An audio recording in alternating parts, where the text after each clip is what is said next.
김종민 의원님, 우리가 2010년도 15년 전에 충청도에서 같이 지청장으로 근무를 하면서 많은 검찰에 대한 우려를 얘기했지 않습니까? 그 당시에 검찰이 특별수사 때문에 망하는 날이 올 것 같다고 걱정을 많이 했지 않습니까?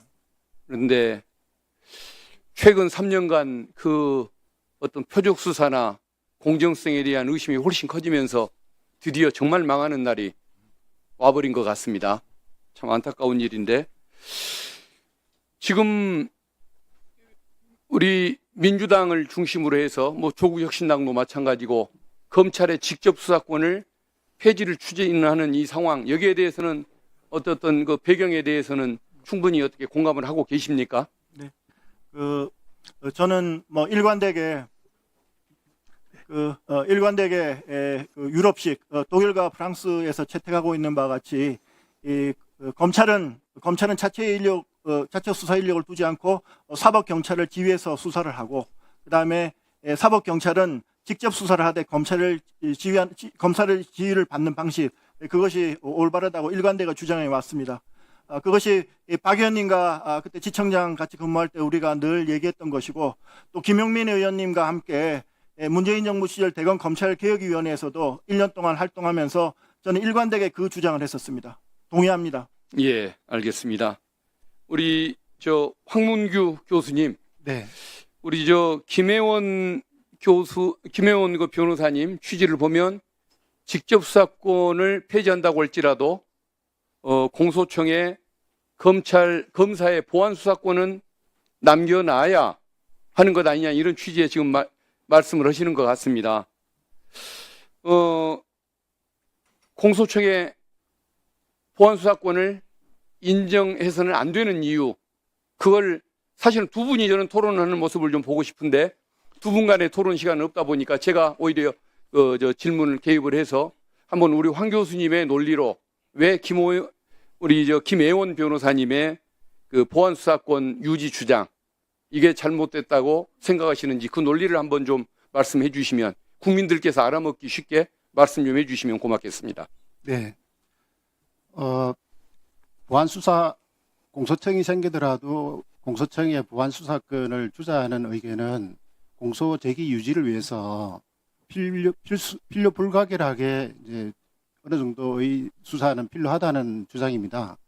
저는 공소 제기 유지를 위해서 기본적인 사실관계를 확인하고 정리할 조사는 필요하다고 생각합니다. 다만 표현을 수사라고 표현할 경우에 그간 검찰에서 보여왔던 모습은 이것이 자칫 우회적인 방식으로 직접 수사권으로 나아갈 것이고, 그럴 경우에 수사 기소 분리의 취지에 역행하는 것 아닐까, 그렇게 생각합니다.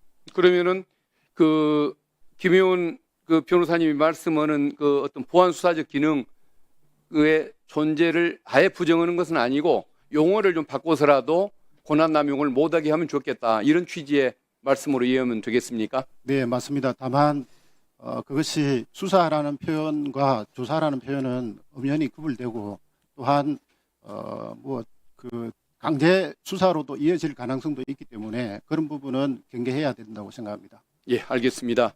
우리 김필성 변호사님, 네. 고생 참 많으셨죠, 그동안에. 아닙니다.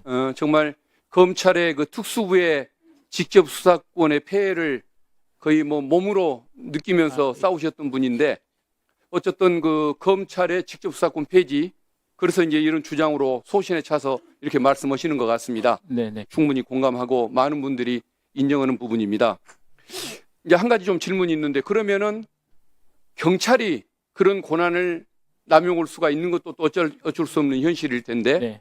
그러면은 경찰이 직접 수사를 하는 경우와 검찰이 직접 수사를 하는 경우가 어떤 국민들의 권익보호 차원, 실체적 진실 발견 차원에서 어떤 차이가 있는지, 왜 경찰은 해도 되지만 검찰은 해도 하면 안 되는 것인지를 한번 좀 논리적으로 국민들께 설명해 주시면 고맙겠습니다. 이거는 아까 이제 김종민 변호사님도 말씀하셨는데, 지금 어떤 나라든 그 행정 절차나 행정 제도는 역사적 배경이나 이런 스토리를 가지고 있습니다. 히스토리를 가지고 있습니다. 예를 들어 지금 비교법제적으로 비교를 할 때 영국의 시스템이나 독일의 시스템 이런 것들하고 사실은 현지를 비교하는 경우가 많은데 독일이 그렇게 된 이유가 있고요. 그다음에 영국이 그렇게 된 이유가 있거든요. 영국 같은 경우에는 검사제도 자체가 생긴 지가 얼마 안 됐고요. 그다음 미국 같은 경우는 절충안으로 오면서 또 어떻게 바뀐 게 있고, 마찬가지로 우리나라의 그동안 검사제도가 어떻게 흘러왔는지, 최근에 어떤 단점을 내보였는지를 확인할 필요가 있습니다. 이제까지 우리나라 검찰은 경찰에 대해서 확실한 우위를 점하고 경찰을 사실 수족처럼 부려오면서 군림하는 역할을 해왔고요. 그 과정에서 수많은 문제점들이나 폐단들이 발생을 했습니다.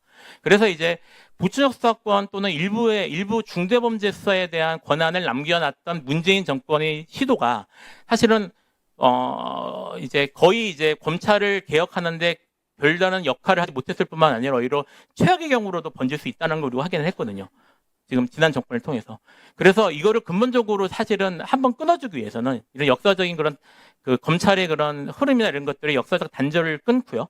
그리고 제도를 근본적으로 변화시키기 위해선 사실 이제 검찰 조직에 대해서 이제까지 했던 종래에 진행했던 수사 조직이나 이런 것들을 완전히 없애고 현재까지 있었던 그런 검찰의 그런 모습이나 이런 것들을 끊어주는 게 좀 필요하다고 생각합니다. 역사적으로. 그래서 뭐 예를 들어 지금 뭐 문제해 주시기 바랍니다. 시간이 상당 부분 많이 예, 알겠습니다. 영국하고 독일하고 제도가 많이 다르지만 지금 각자 돌아가는 방식으로 잘 돌아갈 수 있거든요. 단순히 어느 나라가 비슷하다고 하는 게 아니라 윤석열 정권이라는 경험을 우리가 돌아올 필요가 있고요.